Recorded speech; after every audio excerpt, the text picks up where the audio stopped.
Дәстүрлі емес медиа, қазір дәстүрлі медиада қарағанда осы телевидение, радио, газет осы үшеуі еді ғой негізгі. Соған қарағанда сәндірек. Жалпы Инстаграмның заңдылығы бойынша күніне 110-ақ сторис салуға болады. Бұл наркотиксіз сананды өзгертудің ең жақсы жолы дейді, төте жол. Қыран Талапбек кеше 250 мың жіберді деген дейді. Ақшаң жоқ, сен танысың жоқ, кез келген ұсынысқа болды деп кете бересің ғой. Керісінше осы ең көп курстарды сатып алатын адам шығармын осы. Бізде мынау байларды қоғамға жақсы көрсетудің де бір құралы секілді Инстаграм. 1 минутта 700 мың теңге. Бір пост 2,5 миллион теңге. Шамамыз жоқ, прям тұра алмаймыз. Ұйықтап қонақ үйге келеміз, болды, құлаймыз.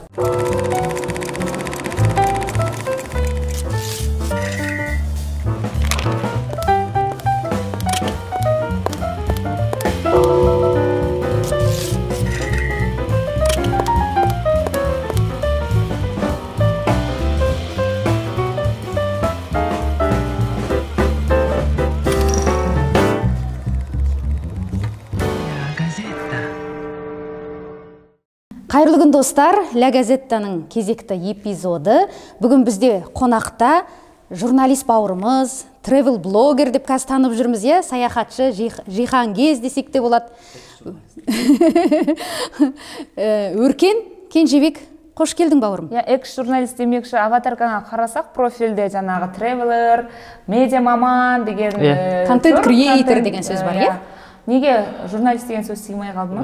Өйткені менің енді экс-журналистігім бар, қазір ресми журналистика істемегендіктен, қазір кәсіби түрде блогингпен айналысып жүргендіктен, және де ара-тұра арасында семинар беретіндіктен, осының барлығын, және саяхатшылығым бар, осының барлығын қамтитындай бір сөз керек болды да, оның енді аты медиа маман немесе контент креатор, яғни қай платформада болсын контент жасайтын адам. Мейлі ол газет, мейлі радио, мейлі YouTube, білмеймін. Медиа маман дегеннен қарағанда меніңше журналист деген салмақтырақ секілді бәрібір. Бірақ енді әділетсіздеу ғой, енді журналист деген атақты алып жүру, өйткені мен ешқандай жерде журналистикада бір күнде деректі фильм жасап жүрсің ғой? Бірақ ол еш жерде мен пенсионкам жүрмейді ғой. Классификация бойынша ол біздің істеп жүргеніміз дәстүрсіз медиа. Мысалы, қазір өз әлемде кез келген дәстүрсіз нәрсеге, жалпы дәстүрді бұзу. Дәстүрсіз емес, мүмкін дәстүрлі емес. Жоқ, дәстүрлі емес, әлде дәстүрсіз, дәстүрлі емес деген дұрыс шығар.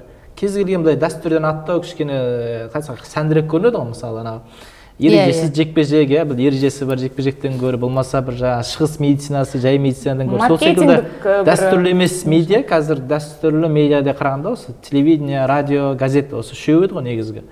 Соған қарағанда сәндірек болғандықтан, оны журналистикада атау кішкене дұрыс емес болып қалады, негізі сыймайды заңдылығына. Тіпті мені блогер деп атаудың өзі дұрыс емес қазір. Өйткені блог деген ол белгілі бір блог платформада блогы бар адам. Ол қатып қалған заңдылық. Бір кез келген нәрсе бір заңдылығы болу керек қой. Нәрсе немен өлшейсің? Елдің бәрі блогер болса. Формуласы. Қайсысы болу керек, қайсысы блогер емес деген секілді. Мысалы, Асхат Еркінбай деген біздің ұстазымыз бар, осы Қазақстанға блог деген ұғымды алғаш алып келген 2005 жылы Америкада оқып жүрген жерінен. Ол қатып қалған, мысалы, таза блогер. Ол WordPress платформасында әлі күнге шейін блогын жүргізеді. Әлеуметтік желіде белсенді емес, өйткені әлеуметтік желіде белсенді атанып, өзін блогер санайтын адамдарды ол блогер санамайды. Ол формулаға саймыз дейді. Бізге блогерлікті үйреткен, маған 2010 жылы осыдан 12 жыл бұрын блогымды ашып берген адам, былайша айтқан кезде, оның түсінігі бойынша мен мысалы блогер болмауым мүмкін. Көрдіңіз ба? Былайша айтқанда мен экс-блогермін уже, экс-журналистпін. Теориялық тұрғыда деш былайша айтқанда. Сонда өзім түсінбеймін. Сондықтан да түсініктірек болу үшін, мамама әлде басқа біреуге түсіндіру үшін, медиа маман деген әйтеуір медианың ішіндегі бір маман, бір жүрген адам деген сияқты. Біз мысалы үшін Инстаграмда болсын, жалпы әлеуметтік желілерде жылтыңдап жылт еткен адам бәрі блогер ғой. Сөйтіп қабылдаймыз. Кәдімгі қарапайым халық сөйтіп айтады. Өзіміз де сөйтіп айтамыз. Блогер деп таныстырып жатамыз мысалы үшін. Өркен, өзіңде үнемі скриншотпен оқырмандарыңның хатын белгілеп көрсетіп жатасың, сіздің стористеріңіздің өзі бір үлкен киноға татиды, деректі фильм көрген секілдіміз, кәдімгі тарихтан хабар алып отырмыз, енді әртүрлі бағасын беріп жатады. Шыны керек, енді тұшымды дүниені күнде көрмейтін өзіміз көріп кеттік, былайша айтқанда. Күнде басқаны қарамасақ та ақпарат көзінен бір жаңалық оқығандай Өркеннің сторисін көру бір дәстүрге айналды. дәстүрсіз медиадағы дегендей жүретін сияқты ғой өзгенің сторисін күтіп енді кәдімгідей отырып монтаж жасайтыныңды айтасың өзің, иә? Күніне қанша сторис жасайсың және қанша уақыт кетеді жаңағы стористі жасауға? И қандай қосымшада жасайсың монтажды? Енді біріншіден сторис деген бұл жеңіл фәни дейміз ғой, яғни бір салдың, аштың, ешқандай фильтр жарайды, қойдың Париж, Осло қойдың да сала салатын дүние еді ғой негізі, ешкім білмейді, ешкім білмейді, былай қарасаңыз. Мен мұндамын, тамақ ішіп отырмын деп. Цукерберг пе жоқ, оны жалпы Инстаграм шығарған авторлар оған ондай бір функцияны бермеген. Ол жерде бір сторис репортаж жүргізу, сторис фильм болу деген функцияны оған бермеген әу бастан ше, былайша айтқан кезде. YouTube жарайды, ол басқа.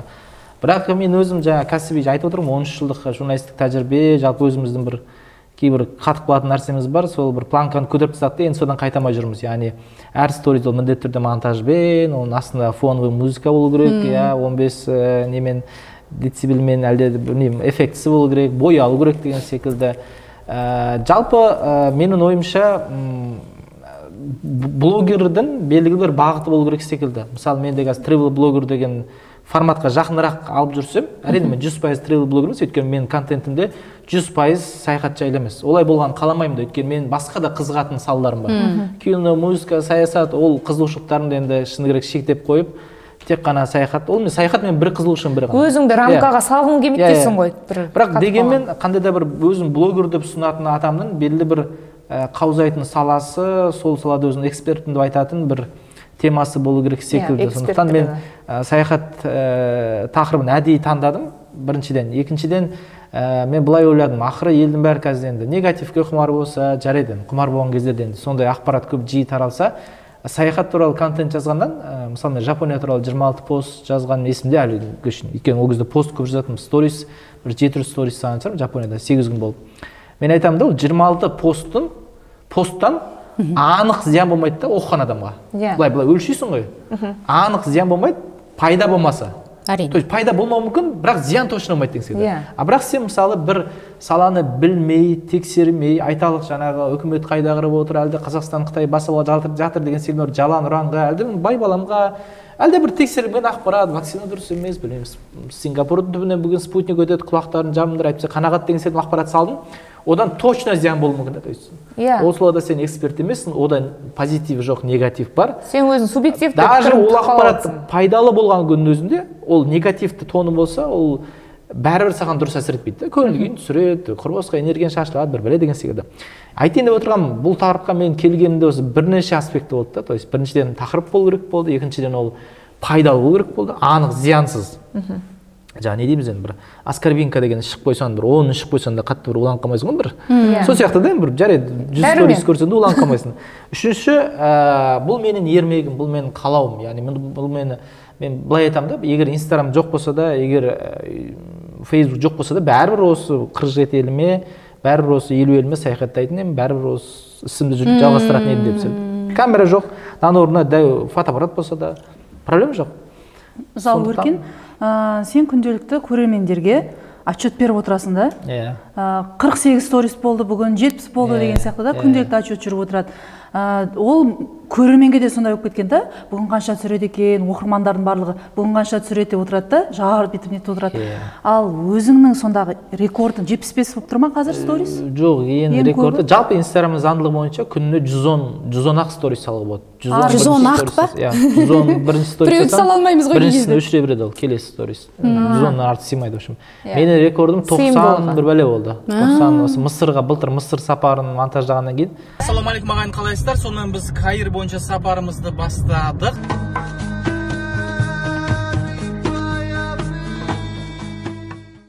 Сол күні бітірген кезде, содан кейін тағы бір кезек-кезек келіп қалды да, жарнамасы бар, басқасы бар. Бір 92-ге шейін жеткізген месінде. Бірақ мен қазір 1-2 деп кәдімгідей санап отырасың ба, әлде өзі көрсететін жер бар ма? Жоқ, санайсың ғой. Ол бір блогерліктің өзінің бір азабы деп ғой, азарты ғой. Мысалы менде күніне бір 20-30, 20 емес, 30-35 сторис түсіру ол нормально, то есть. Таңертең тұрғанда өзіңе бір сондай жоспар құрасың ба бүгін? Жоқ, жоспар жоқ. Ол бір контент уже біліп тұрасың. Сен мысалы түске дейін осынша, мысалы түске дейін 6-7 сторис түсіретінін анық білемін. Бір-екі жерге барамын, аха, так. О деген бір белгіленген бір жарнама бар, әлде бір ақпарат бар, иә. Болмаса мысалы мен кешеден бері осыдан 10 жыл бұрын журналистикадағы репортаждарын кесіп алып салып жүрмін, оны алдын ала дайындап қойған деген секілді. Білесің бе, бір қай кезде контент аз болып қалады, қорым бар деген секілді. Мысалы мен Угандан бар дейін, мысалы мен саяхаттамай қалған күннің өзінде де Уганданы айталық бір 12-13 күнге шейін жететін контент бар да, мысалы. Көрерменді ұстап тұру әдісі ғой. Үйден шықпай-ақ Угандадан монтаждай берсем болады. Көрдіңіз бе? Енді бұл тағы да кәсіби журналистикадан қалған дүние, сен үнемі қор жинап жүресің. Үнемі баяғыда газет журналистикасында сөйтуші жоқ қой, сен жазылмай қалған қанша мақаланың тақырыбын бастап қоятынсың. Жартысына шейін жазылған мақалалар болады. Мертвый кезеңде жазасың соларды. Қолың бос болған кезде жалғастыра саласың. Өзіңнің багажың дейміз ба? Тәжірибемен келетін нәрсе. Бірақ мен бір рабочий нем, давление деген секілді, бір 30-35 сторис мен қазір байқамаймын. Байқалмайды. Жасағаным байқалмайды. Мысалы мен тағы да Мысырға былтыр бала-шағаммен, отбасымен, мамаммен барғанбыз. Соны айтқам, осы жыл демаламын. Бұл андай пассив демалыс болсын. Бассейннен шықпаймыз. Әшейін елдер секілді демалыс болсын. Елдер секілді. Сол кейін Египеттен келгеннен санасам, 10 күннің 6 күнде экскурсия болған екен, то есть аралаған екенбіз. 4-ақ күнде бассейнге түскен екен де балалар сөйтіп. Сонда қарасам, демаламыз дегенде де демаламағанбыз ғой, былай қарасаңыз. Біз Тұрсынбек айтпақшы, демаламыз деп шаршап келеміз дегенде. Демалдыртпағым да, сөйтсем, ол уже кәсіби әдет. Уже сен қолын жыбырлап тұрады, уже сен миын ойланып тұрады, оны тоқтатамайсың. Бұрынғы журналист деген ұғым жоқ қой сол үшін? Ол уже профессиональный привычка. Өзің де айтып жатсың ғой, мысалы үшін, осы істі, яғни блогинг дейміз ба, соны егер журналисті академиялық тұрғыдан оқымаған жағдайда, негізі мамандығың журналист қой, Жоқ, мен программистпін. Программист. Өзіңде бола ма бір, бәрін қояйыншы енді бір, саяхаттан да ләззат алайын, оның үстіне бала-шағаммен, анаммен келдім ғой, бір күн болса да стористі қоя тұрып, бір адамша демалайын дегендей. Вообще осыны қойып кетсем екен деген сияқты. Стористі қоюға болады, проблема жоқ, бірақ оған мынадай болып тұр. Біріншіден екі фактор бар. Біріншісі, бұл әзірге маған қызық, то есть түсіру, монтаждау, әлі шаршаған жоқсың былайша айтқанда. Екіншіден оған сұраныс бар. Өйткені біріншіден контентке сұраныс бар ғой. Контент адамдарға әсер етіп жатыр, және жарнама берушілерге әсер етеді, түсінікті, то есть позитивті контент, сен мысалы бір қоясын ақтарып отқан жоқсың, компромат жинап отқан жоқсың деген секілді. То есть бұл формат маған, то есть әрі қызық, әрі бұған сұраныс бар. Егер екеуінің біреу болмаса, ол әрине бір күн тоқтайсың. Өйткені бұл болмай тұрыпты өмір сүрді. Андай деген қағида бар емес пе өзі? Жалпы бизнестің несімен алып қарағанда сұраныс болса, өзіңе қызық болса, және ол саған табыс алып келсе. Неге істемейсің? Дәл солай. Өркен, саяхат жасайтын еліңді әбден зерттейтін көрініп тұр да. Бұл да бір жауапкершілік қой енді. Соған қандай ақпарат көздерден сүйенесің? Болмаса өзің бір интернеттен ақтарып қарайсың ба? Ол ел жаңа фильм деп айтып қалдың, әлі мен қаншама фильм көруім керек.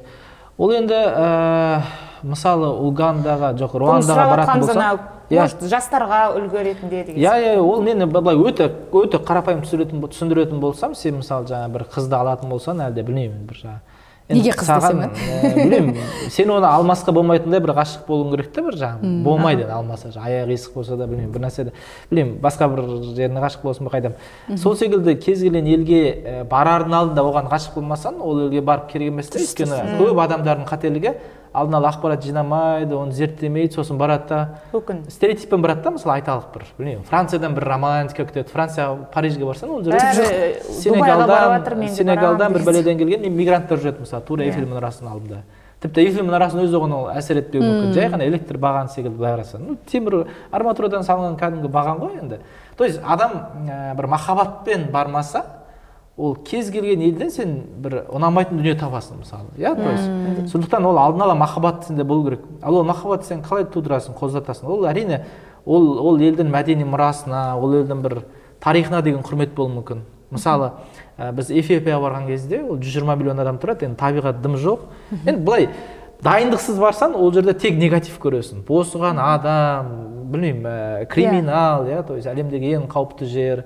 Соғыс болып жатыр, солтүстігінде Тиграй деген халық. Вообще 56 халық тұрады, 120 миллион адам, быт-шыт. Бірақ ол жерде мәселе, ол елдің әлемде Африкада жалғыз отарланбаған мемлекет. ешқандай мемлекет отарлай алмаған, 5 жыл италиялықтар отарлаған. Және христиан дінін, оның ішінде жаңағы әу баста христиан дінінің тармағын, бізге исламға өте қатты жақын, соны әлі ұстанып келе жатқан ел, почти 100% ұстанатын ел. Және ол елде жаңағы 50 шақты тайпа жабайы өмір салтымен өмір сүреді. Болды. Осы фактілерді білсең, ол елге деген құрмет артады. Қызығушылық артады. Сол фактілер сонда сізді сол жаққа жетелеп алып барады? Тағы да Франция мысалға келтірейін. Егер сіз Луврға кірмесеңіз, немесе Париждің катакомбаларына кірмесеңіз, астына, то есть 6 миллион адам сүйегі әдемілеп қойылған туннельдер бар ғой, онда сіз Париждің басқа жерлерін 1000 рет айналсаңыз да, Париж сізге ұнамайды дейді. Кір, лаз, мигранттар, граффити сатып тастаған, қымбат, бір су 5000 теңге деген секілді. То есть сізге ғашық қылатын жерлерде міндетті түрде сол точкаларды табу керек та. Мысалы Ленинградқа барсаңыз, мысалы мен Ленинградқа барған кезде, Санкт-Петербург, Ленинград, екі рет болдым. Екеуінде де ұнаған жоқ. Үшінші рет барған кезде Эрмитажға кірдік. Яківпен бірге қайда жүрміз, Яша? Біз қазір Петергоф қаласындамыз. Қандай ғажап Петергофтың ғажайып архитектурасы. Мәссаған, қазір мен бәрін айтамын, Санкт-Петербург деген ғажап қала деймін. Өйткені оның бір нүктелері болады, сен соны табуың керек та. Мысалы жаңа қызға деген мен өте жақсы салыстыру болды. Менің философиям сондай, қандай ел болсын, оны ашуға болады. Қандай жаман ел болсын, жексұрын ел болсын, оның бір қызық жері болады. Плюстарын табуға болады дейсің. Қандай жаман адам болсын, бір адамгершілік, бір жақсы нүктелерін табуға болады дегендей ғой. Алланың тарапынан да ең қасиетті деген Мекке мен Мединеден де негатив табатындар бар ғой. Бірақ оны айтпаңдар деген сондай бір не да? Ұнамсыз жерлерін айтпаңдар, жамандамаңдар. Жаңа әр мемлекетке деген бір қызығушылығым, махаббатым болмаса бармаймын деп тұрсың ғой, енді анау мен шок болмаймын, мен бір жақсы жерім, мысалы көп адамдар сол мәдени шоу, мысалы Америкада оқып келіп, Қазақстан неге мусор тастайды. Мысалы бізде Дубай дедік, жолдасым екеуміз бардық, бізге түк ұнаған жоқ. Түк ұнаған жоқ, абсолютно. Қызығатын қала емес қой деп қайтқан. Сендер алдын ала зерттемей барғансыңдар ғой. Айталық, Индия, Непалға барған кезде, мысалы мен айтамын, Индия мен ең сүйікті елдерім бірі деп ше, мысалы көп адам айтады. Антисанитария ол Шымкенттікмен бірдей, Тараспен бірдей антисанитария. Мен сәл былай әсерлеп отырмын, конечно, бірақ енді адамдар солай. Сондай бір оқиға болды ма? Бір реальность ожидание еді, бір күту. Мысалы, сен сол елге бүйтіп барасың да, мынандай нәрсе көрсем деп ұнатып барасың, өзің айтқандай. Барған кезде бір ойыңдағыдай болмай қалған, бір өкініп қалған, бекер келдім мына елге деген. Жоқ, ондай болған емес. 47 елдің ішінде осы кезде үшін болған. Иншалла бұл подкаст шыққанша 49 болып қалатын шығар. Австрия, Лихтенштейнмен, иншалла. Ондай болған жоқ. Өйткені ол ел қалай өзін көрсетеді, сен алдына да біліп барасың. Одан менде мынандай завышенный ожидание жоқ, артық үміт жоқ. Мысалы мен қайда барсам, Қырғызстанға барсам, мен Дубайды күтпеймін, Дубайға барсам, білмеймін, Қытайды күтпеймін деген секілді. Ол қай елге баратқанын анық білем. Және дайындалып барасың. Кейде әрине ондай детальдер есте қатты қалмайды, әрине болады бір жерден өкініп қаласың. Мысалы, енді өкінетін дегенім, мысалы, Индияда біз Радхамбор деген жерге бардық, Яков досым екеуміз жолбарыс паркына. Тек қана жолбарыс жүреді деді. Таң ертеңнен кешке шейін жүрдік. Вообще жолбарыс көрген жоқпыз да, мысалы. Или Шри-Ланкаға бардық, киттерді көру үшін. Оңтүстік жағынан. Кит көрген жоқпыз деген дей ме? Дельфиндерді көрдік, бірақ кит көрген жоқпыз. Эфиопия, Ақнілге бардық, бегемот көрміз, бегемот көрген жоқпыз. Енді осындай ғана детальдер болмаса, енді қазір бір миымды қатты бір қинасам ғана осындай детальдер түсу мүмкін. Жалпылай алған кезде жоқ. Енді дайындықпен барғаннан кейін ондай болмайды ғой. Сол дайындық дегенге мен сұрақ қойайын. Анау to do list деген секілді list of countries дейміз бе? Алдын ала бір баратын жоспардағы мемлекеттердің тізімін алдын ала жасап, бір мақсатты түрде зерттеп солай барасың ба, әлде біреу бір таныстардың, ағалардың, достардың бір сөзімен, әй, мына елге барсаңшы өркен деген секілді, сондай бір қызығушылық қалай оянады? Бірінші вариантта емес, екінші вариантта емес. Бұл жерде көбіне бармаған ел деген ғана критериймен ғана барамын. Мысалы, мен қазір неге Лихтенштейн таңдап отырмын? Өйткені біріншіден самолет Будапештке түседі. Оның айналасында баратын елдерінде бір 500 километр айналасында Австрия әдемірек, Австрия қызығырақ. Австрияның шетінде Лихтенштейн тұр. То есть бармаған ел деген критериймен ғана. Өйткені шама келгенше менің енді Алла Тағала өмір берсе, уақыт берсе, мүмкіндік берсе, ақша, конечно. Онда бір ғана критерий. Бармаған елім. Бару.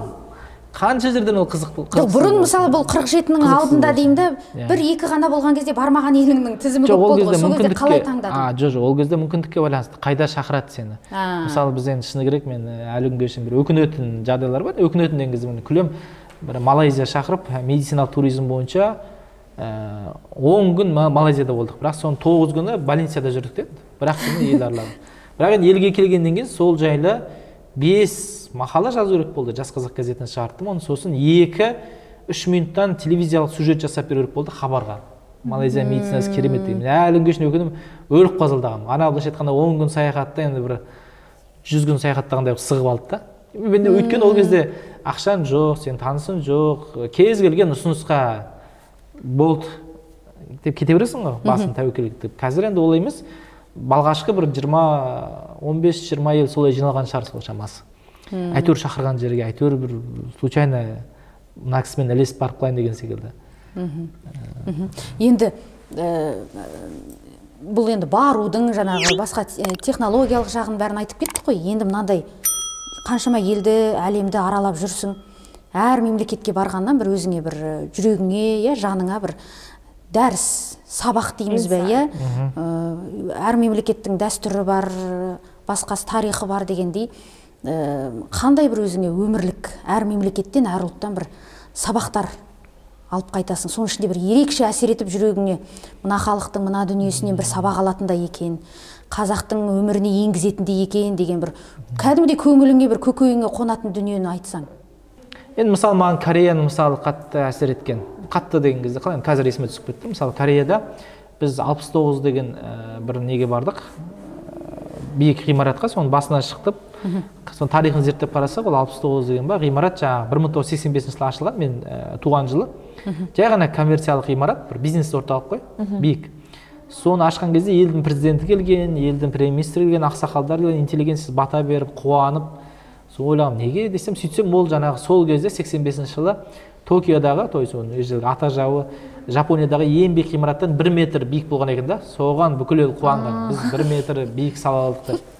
Осы дүние маған қатты әсер етті да, яғни адамның дінде де айтады ғой, адамның жүрегінде махаббат пен қорқыныш, махаббат пен негатив дейміз ғой, жек көрушілік бірге тұрмайды дейді ғой енді. Әлде махаббат болу керек, әлде жек көріш. Екеуі қатар тұрмайды қысқасы. Сол секілді Кореяда өзі Жапонияның қол астында бір 30 жыл ма, 35 жыл ма бодан болған. 35 жыл бодан болған. Бірақ сол бодандықты алған жаңағы өшін, бодандықта кеткен өшін, былайша айтқан кезде зорланған әйелдері, өлтірілген корейліктер үшін өшін қазір технологиямен алып жатыр да, жаңағы 1 метр жоғары салсақ, 1 метр, 1 миллиметр ана Жапон телевизорден жұқарақ жасасақ, Toyota қарағанда Hyundai, Kia сапалырақ болса деген. Көрдіңіз бе? Осындай бәсеке маған ұнайды да. Осында біз қазаққа алу керек деген кезде маған осы бір нәрсе еске түсті. Өйткені бізде енді қазақ ең закомплексованный, орысша айтқан кезде жаңағы комплексті бойына жиып қалған елдің бірі ғой. Ол жаңағы шүжірлік, отарлы, орыстар бізді езген, қытайлар бізді биткен, анау жаман, мынау жаман, әкем жаман, шешем жаман, әйтеуір бәрі жаман, өзі жақсы почему-то. Вот кәрістердің мысалы, олар кәрістердің ұлттық жалпы табиғаты өздері етеді. Біз қырсық, біз есек сияқты, есек болды ұры. Айтқаннан қырсық болды ұры. Біз сондай қырсық дейді. Бірақ сол, былай қарасаңыз, табиғи қыңырлық қырсықтықтарын дұрыс жолға пайдаланып жатыр да, конкуренцияға. Минусты плюсқа айналдырды. Өйткені ол бәсекеде ең басты қасиеті осы талапшылдық қой. Аяғына шейін жетпей тынбайтын қыңырлық болады, все, серт бердім, болды, аяғына шейін жетем деген секілді. Былай қарасаңыз, қыңырлық, қырсықтық деген жақсы қасиет емес. Былай қарасаңыз, керек жері де бар. Өткен тарихы жаман дегенде жаңа, олардың пайдасы емес, бірақ олар осыны өз пайдасын асырып жатыр. Мысалы деймін да, то есть, кішкентай Корея. Енді Жапонияны айтсақ ұзақ кетіп қаламыз. То есть, әр елден алатын мысал әрине ол көп. Мысалы мен Францияда болған кезде кішкентай балалардың дүкенінде адамдардың бетіне ұқсамайтын ойыншықтарды сатуға тыйым салынады деген заң бар екен да. Сол да мысалы маған ұнады, бізге Қазақстанға енгізетін заң екен де. Өйткені адамның бейнесіне ұқсамайтын ойыншықтар ол баланың несін бұзады дейді, психикасын басқа. Бізде мысалы енді атын атамақ қой, жаңағы дүкендерге кірсең, жаңағы мысалы беті қап-қара, жаңағы бір қорқынышты дерлік деген секілді. Ешқандай шектеу жоқ, ондай заңнама жоқ бізде. Болмаса, мен Италиядан... Руандада өткенде, ең таза мемлекет, полиэтилен пакет қолдануға болмайды деген дүниені айтып едің ғой. Маған сол дүние қатты кәдімгідей әсер етті. Енді ол Бразилияда бар, Кенияда бар, Бразилияда бар, бірақ Руандада ол енді 100% абсолют деңгейіне жетіп тастаған, өйткені ол елде диктатура. Диктатураның бір жақсы жері бар, ол тәртіп. Тәртіп орнамасам бітті. Бір елде мысалы үшін түкірген үшін, семшкен еткен деген, сондай да бар еді. Осы Руанданың кумирі ол жас Сингапур. Олар сол Африканы Сингапур деп аталады. Соны өздері нетеді, кооператив. Енді осындай мысалдар айта беретін болсақ, Қазақстанға келетін көп дүние бар. Енді бұл Монсада болған жоқ, Италияда сондай қала бар, Монса деген кішкентай қала, сол жерде бір естіген фактым, бұл енді көрмегенім. Мысалы, кішкентай балықты, алтын балықты андай дөңгелек аквариумға салып, үйде ұстасаңыз, бір бәле евро штраф салады дейді да сонда. Неге десеңіз, балықтың құқығын қорғау, өйткені балық дөңгелек акрил аквариум ішінде отырған кезде, преломление света болады ғой, не болады? Мысалы, арғы адамды ол семіз қып көреді. Айна, телевидение сияқты ғой. Өзгертеді ғой, пропорцияны өзгертіп жүреді ғой. Шындерді өзгертеді. Балыққа да бүйтіп қарасаңыз, жалғайып көрінеді ғой, негізі ол кішкентай балық қой. Шыны солай көрсетеді ғой. Сонда балықтың мына өмірді дұрыс көру несі бұзылып жатыр да. Заңы Құдай берген бір. Құқығы дейікші, құқығы бұзылып жатыр. Енді осындай бір, енді иншалла ол дәуірге де жететін шығармыз. Яғни Еуропаға біз тәнті болатын болсақ, шын мәнінде тәнті болатын болсақ, жақсы жағын айту керек. Жаман жағында көп қой енді. Ол жаңағы адамның құқығы деген мәселені абсолют деңгейге шығарып тастап, кейде ол әрине керісінше жаңада кетіп қалған, жаңағы түсінікті кімдердің құқығы екен. Дегенмен ол мәселені шешіп тастап, жан жануардың, кірпі, балық, құрттардың да құқығы бар деген дүниеге үшін кетіп қалған дейін. Бізге ол әрине ол әлі ерте. Қабылдамауымызды. Бізде ол әлі біз адамның құқығына жетіп алайық дейсіз ғой. Баланың құқығы дегенге әлі жүрміз ғой мысалы. Сондықтан осындай дүниелерді көрген сайын әрине сен сананы өзгереді.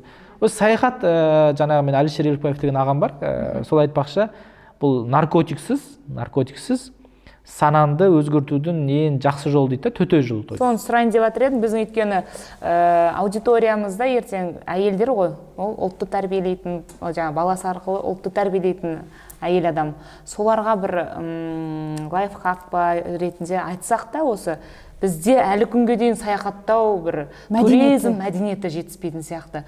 Бар енді ақшамыз жетсе Дубайға жүгіреміз, Турцияға жүгіреміз, және балаларымызбен барамыз да, балаларға барғанда танымдық тұрғыда немесе жаңа сол жерді зерттеп қандай бір өзіне керекті дүние танымын арттыратын бір тек қана жағажайдан қайтады. Сол бір мәдениет Қазақстанда суға түсетін жер жоқ секілді. Сосын тамақ жеп қайтады. Ассоциация ма бір сонда құру керек пе екен, сол жағынан қандай ұсыныстар бар. Өйткені мынандай нәрсе бар да, мысалы бір ғұламаның айтқан сөзі бар, шетелдік. Адам өлерінің алдында бір екі нәрсеге өкінеді дейді екен. Біреу мысалы үшін жаңа жақындарымен жақын болмаған үшін жұмыс деп кетпейміз ғой енді көбіміз. Екіншісі көп саяхаттамаған үшін дейді. Ал бізде оның екеуі де жоқ сияқты болады да кейде. Енді ол бала кезде берген қалыптасқан тәрбие деп ойлаймын. Мысалы, енді ол Қазақстан ішінде ғана біз мында Яков досым екеуміз Қазақстанның бүкіл облысын аралап шықтық енді. Бүкіл осы 14 еді, қазір 17 болып кетті, жарайды.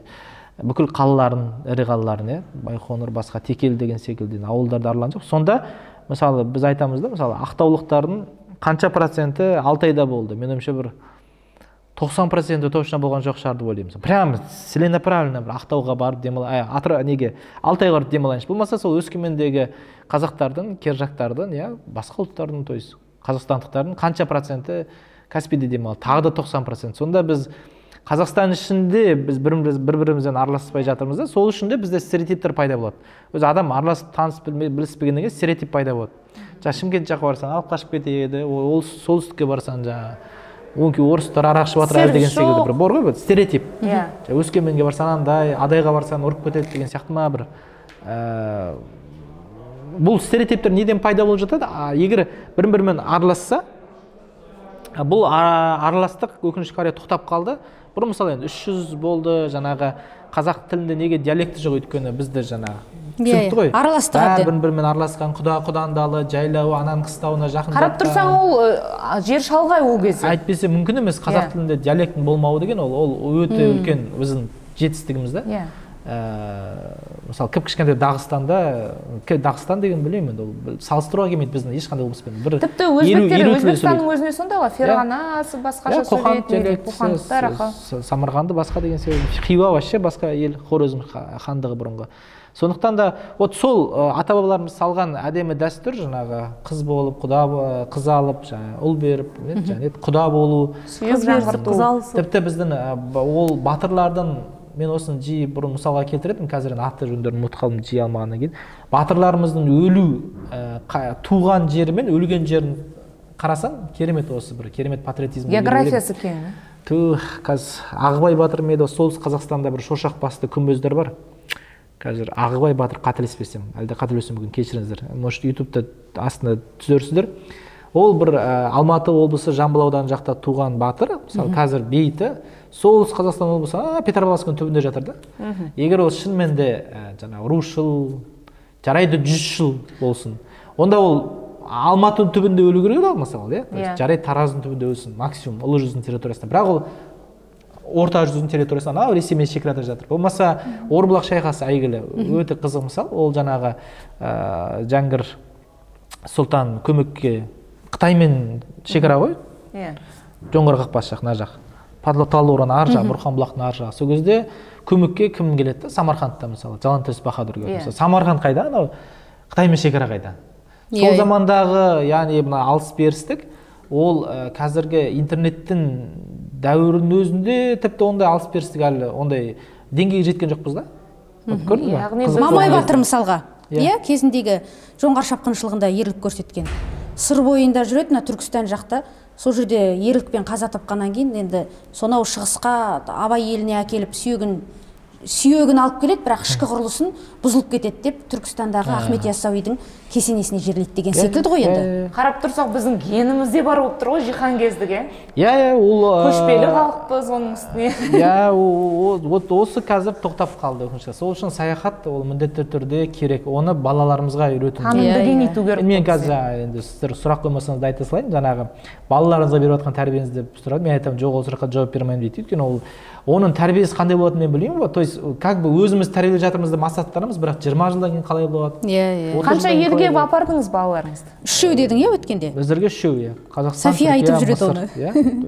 Қаржылық жағдайға байланысты ма ол әлде? Жоқ, әлі жас ерекшелігі? Жас ерекшеліктеріне байланысты. Өйткені дәл балаларға қазір қызығы, дәл қазір мен балаларыма қызығы, понятно, бассейн, аквапарк, горки. Жоқ, бір жағынан бала шағамен жүргенде кішкене қиындау ғой негізі. Жоқ, жүре беруге болады. Просто егер ол қабылдауы әлде? Қабылдауына. Мысалы енді музейге апарамайсың енді ол балаларды, әлде бір жаңағы тайпаларға апарамайсың. Оннан асын дейсің ғой жасы ел. Аквапаркына қызығады деп. Мысалы, осыдан ақ білуге болады да, біз әйелдердің психологиясы қандай, біз жүрген жерімізге балаларымызды ертіп апарып жүру, солар көрсін, солар жесін, біз жеген нәрсені дейміз ғой. Бізде андай не бар ғой. Мен өзімізді кінәлі сезіну. Мен көрмегенді балам көрсін. Ал еркек адамдарда басқаша психология сияқты да, сол осыған кеп тірелетін сияқты ма? Менде мынандай психология. Мен мысалы шама келгенше, қолдан келгенше, жағдай келгенше деп айтайықшы, тырнақша тен дегеннен қоя беріңіздер өздеріңіз. Ол балаларға жақсы өмірді, жақсы елдерді көрсету да. Өйткені менде мынандай қорқыныш бар, мен кішкене психикам сәл бұзылған адаммын. Адамның әр түрлі өмірі болуы мүмкін да, мысалы. Құдай сақтасын, мысалы, 2 қыз тәрбиелеп отырмыз, әлде асырап отырмыз, үшін кейін өмірлері қалай болады, мысалы, күйеулері қалай болады, жалпы өмірлері қалай болады, мысалы. Құдай сақтасын, ауруға шалдығып қалуы мүмкін, Құдай сақтасын, мүгедек болып қалуы мүмкін. Әр түрлі жағдай болуы мүмкін. То есть әзірге олардың мені мүмкіндігім бар кезде оларға жақсы дүниені көрсете берейік деген. Менде бір почему-то осындай бір асығушылық болады. И мен өзімде тезірек саяхаттауға тырысуым да сол себептен кейде.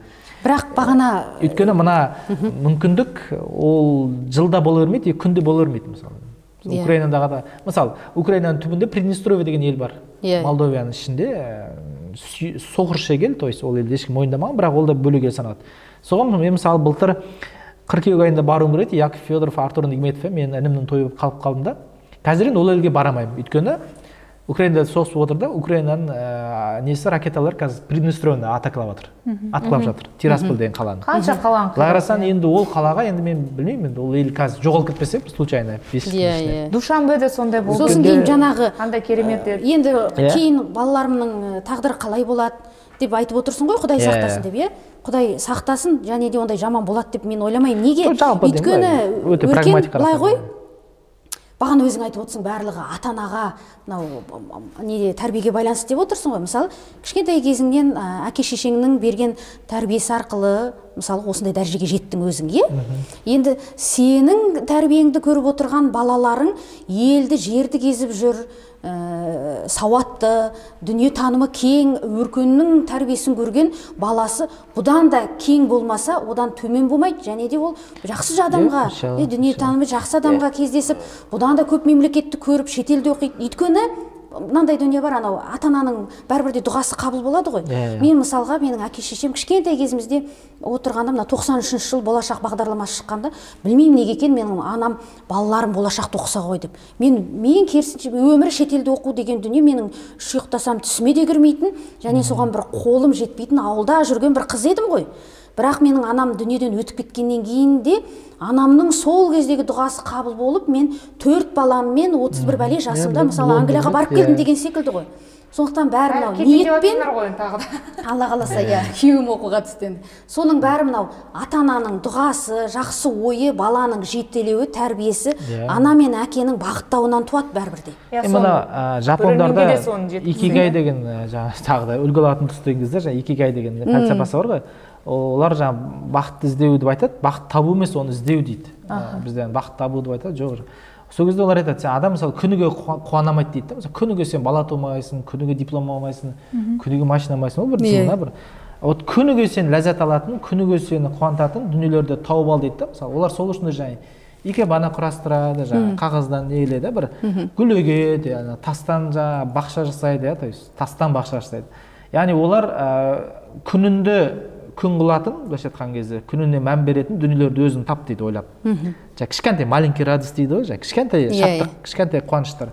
Менде де сол пәлсапаға келіңкірейді ау деп ойлаймын, яғни қыздарыма, өзіме жаңағы өмірінің мәнді болуының бір барынша сценарийін, қолдан келгенше сценарийін жазу бар. Әрине, қолдан келгенше, тағы да қайталап айтамын, қолдан келгенше. Өйткені мен тағы да жиі айтып жүрмін, саяхаттауға мен шақырмаймын біріншіден, үндемеймін. Өйткені саяхат ол базовый қажеттіліктеріңді, сенің тамақ, киім және денсаулығың бәрі дұрыс болған кезде, әке-шешең аман болған кезде, әлде олардың дорогое удовольствие былайша айтқанда, одан кейінгі этап, одан кейінгі. То есть бізде кейбір адамдар болады, бірінші таблих жамағатындағы адамдар секілді бірінші өздері саяхаттап кетеді. Яғни тамағын бермей, киімін кигізбей, жауапкершілік жоқ.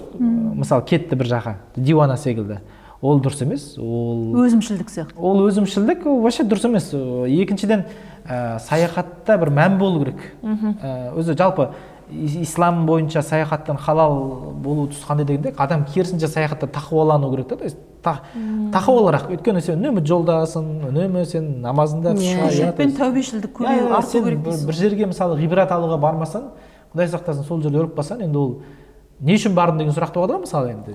Қызық көру үшін бардың ба, сен мысалы Рио-де-Жанейроға барып жаңағы жалаңбұт бразилиялықтардың бөксесін көруге бардың ба, мүмкін Рио-де-Жанейроның карнавалына. Мысалы деймін енді, мақсатын, әу бастағы мақсатын не еді? Соған сай өліп кетсең де сұраған жеңіл болатын секілді, жаңағы ананы сұрауға бара жатырмын, ана білуге бара жатырмын деген секілді, то есть. Енді тіпті христиан еліне барған күн өзінде де, әлде буддист, тас кәпір елдерге барған өзінде, тіпті шіркеуге кірген өзінде мен мысалы кейде кіремін, там синагогаларға кіреміз, шетел болғанда. Кіруге бола ма бізге? Болады. Болады деген кезде мен мысалы өзіме осылай пәтуа шаруамды мен бұл жерде архитектурасын қараймын. Сондай тұрғысында ғой әрине. Қараймын, икона ішінде тұр, мысалы 16 ғасырдың Микеланджело бір сызған. Жалпы ішкі шоқыну үшін кірмейді. Сен ол жерде сенімің өзгерту үшін емес пе? Елдерде ол діни ғимараттар өзі ең әдемі сәулет сонда, ең ғажап мүсіндер сонда болады. Өйткені ол басты орын ғой сол жерде. Бізде мешіттер секілді. Сондықтан адамның ниетіне байланысты деп ойлаймын. Яғни ниетін ол жерде әрине ол сен бір шоқыну, әлде бір қызық іздеу, таза қызық іздеу болса, Құдай сақтасын, онда ол ләззати не болып кетеді енді, ол мағынасы жоқ сапар болып кетеді. Өркен, көп адамдар, шетел көріп келген адамдар мысалы келгеннен кейін Қазақстанға келіп, былайша айтқанда депрессия болып жатады да. Жаңағыдай, неге біздің елде мынандай емес, ана жақта мынандай ғой деп салыстырып ше. Ол да мәдени шок қой. Мәдени шок дейміз бе? Ондай жағдай сізде болып тұра ма? Жиі болып тұра ма? Немесе шетелге көшіп кеткіңіз келмей ма деген адамдарда мен шыны керек ол мәдени шок деген нәрсе түсінбеймін. Тұрған адамда ғана болады. Сол жақта ұзақ уақыт. Бізде болды мысалға. Енді сендер ол мәдени шокты түсінемін, былай жынданасың кейде, ризамайсың, бірақ ол солай болу керек. Бұл елден сен басқа не күтесің деген менде не бар да, бір пофигизм болады да сен. Бірақ керісінше бір дүниені болса да түзетуге сен кішкене болса да, мысалы жаңағыдай қоқысты жерде жатса соны жинауға болса да сен кішкене үлгі бол. Ең болмаса балаларыңа деген секілді. Керісінше тәубеме келіп келемін. Кезінде жаңағы сондай жағдайлар көп болады. Соған сұрағым келіп жатқан, сіз тәубеге келіп келесіз бе? Жоқ жаңағы неге бұндай деп. Мысалы жаңа Африкадағы ашаршылық не деген сияқтылар көресің ғой енді. Жер босқындарды көресің, міндетті түрде сондай неше түрлі жалаңаяқ жалаңбас деген тәубеме келіп келемін ғой. Кәдімгі бізде мысалы үшін киімдерді, заттарды сыртқа шығарып қоямыз ғой. Қазір сондай болып кетті, мусордың қасына апарып қоямыз, нанды тастай саламыз. Соған зар кешегі тамақты көргенде тіпті балалар кешегі тамақты ысытып берсең жемейтін дәрежеге жетіп кетті. Ол жаңағы Африка, сол жақтардан келген адамдар ғой. Ол сол жақ көріп келгеннен кейін Америкадан. Европа, Америкада да ондай жағдайлар бар. Енді мен былай әр елде көп болғаннан кейін мынандай бір бағана айтқандай бірден салыстыруға, бірден көшіріп алуға келмейтін түсінген адаммын да, то есть келмейді ол. Қанша жерден тырыссақ та, әр ел өзінің даму бағытымен және бізде де айтамыз ғой, баламызға қанша кеңес бергенімізде бәрі ол қателік жасайды, бәрі ол басын ұрады, қолын ыстыққа батырады, ол өту керек. Біздің мемлекетімізде жаңа орыстарда болезненный роста деген сөз бар, яғни адам өскен кезде бетіне безеу шығады, мұрт шығады, дауыс шығады деген секілді. Ол мемлекет жас мемлекет болғандықтан түрлі процесс қалыпты жағдай деп қабылдайсыз. Революция болып кетуі мүмкін, Құдай сақтасын, өткенде қаңтар трагедиясы болсын. Бұның барлығы болезненный роста. То есть бұның барлығы болу тиіс, өтуіміз тиіс баспалдақтар, бойымызда болу тиіс аурулар. Иншаллах одан өтеміз. Мен де бір, сондықтан да мына елді бір даптайын моделін біз неге көшіре салмаймыз?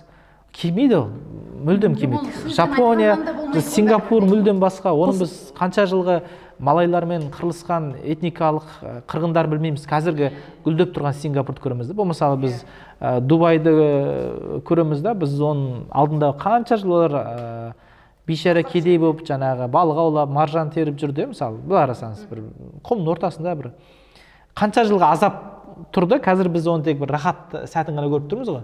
Ана Аюб алейхиссаламның несі бар ғой, жаңағы хиссасында бар ғой. Денесі шіріп бастаған кезде, әйелдер қашып кеткен кезде бір әйел ғана қалып айтады ғой, сіз дұға істей салмайсыз ба дегенде, мен дұға істеу кішкене ұялып жатырмын, өйткені мен 40 жыл патша болдым, енді 40 жыл болмаса да кішкене ұстау керек шығар дейді. Өйткені мен рахатын көріп қойдым дейді, рахатын көріп қойдым ғой, қалай ұялмай сұрайын дейді да, тезірек бұдан құтқаршы деп ше бір. Сол секілді әр елдің де біз қазір біздің дәуірдегі әр елдің бір пигін көріп тұрмыз мысалы. Жапония мысалы қазір өзінің шыңынан түсіп келатқан ел, өкінішке қарай мысалы. Корея қазір өзінің шыңына келді, мысалы Қытай өзінің шыңына келді. Қытайдың тарихын қарасаңыз, ешқашан сіз Қытайда туғыңыз келмейтін, өйткені Қытай қанша жыл Еуропаның мазағында жүрген ел, апиын соғыстары, бүкіл Ұлыбритания мысалы жексұрын, бүкіл Қытайды нашаға отырғызған, мысалы кім португалдар Ауымын тартып алған, ағылшындар Гонконгты тартып алған. Енді білмеймін, еріккен барып Қытайды жаулап алған мысалы. Монғолдар келіп, Құбылай хан келіп Пекинді салды дейді, алтын балық, хан балық дейді. Манжур деген вообще басқа халық солтүстігінде, олар келіп Қытайды жаулап.